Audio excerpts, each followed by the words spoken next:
Mbeyu mwa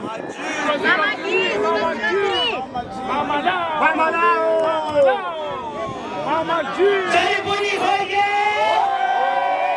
Rais amefika hajafika? Rais William Daktari Ruto ni tutamu si tutamu? Wakauma nataka nione tutamu ya Rais Ruto, mimi ndio nione. Mheshimiwa Rais, karibu Kauma Sub County. Mheshimiwa Rais, mengi yamezungumzwa. Yangu ni shukrani. Barabara lami tushapata. Zile pesa nyingine za serikali za waziri hapa zianze karibuni, ziende ganze madukani. Umesema. Na muhimu za salamu nimepewa za Kauma Sub County. Mheshimiwa Rais, hawa Kauma wanataka kuja State House Nairobi. Wasemaje nyinyi wanataka kwenda Nairobi? Wakauma wanataka kufika State House Nairobi, hamtaki? Rais anasikia hajasikia? Kama wanataka kwenda State House sema Ruto tutamu. Nyingine, Mheshimiwa Rais, baada ya kuona lami tunataka kuona State House mpya. Sisi wa Kauma, wengine tumeona, mimi nimehesabu wamekuja. Mimi kunipa ruhusa nitawaleta 5,000. Hawa Kauma.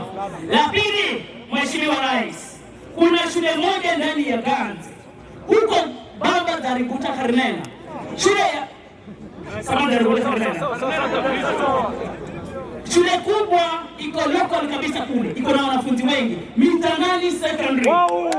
Iko na wanafunzi 1,600 na iko mwisho wa Ganze kabisa pale. Walinituma niliwatembelea 800 girls, 800 boys. Wanasema wanataka basi mbili. Basi mbili tu. Lakini mimi nakuomba uanze ile ya kwanza tu, useme wewe leo neno moja. Basi moja tu ya kwanza ya kule Mitangani. Wapata wasipate. Na mwisho, Mheshimiwa Rais, Kauma Sub County inataka headquarters yake ijengwe hapa Kauma. Headquarters kamili, ghorofa kubwa. OCS hapa, OCPD hapa, ECC hapa. Niseme. Wataka headquarters hamutaki. Wataka Kauma constituency hamutaki.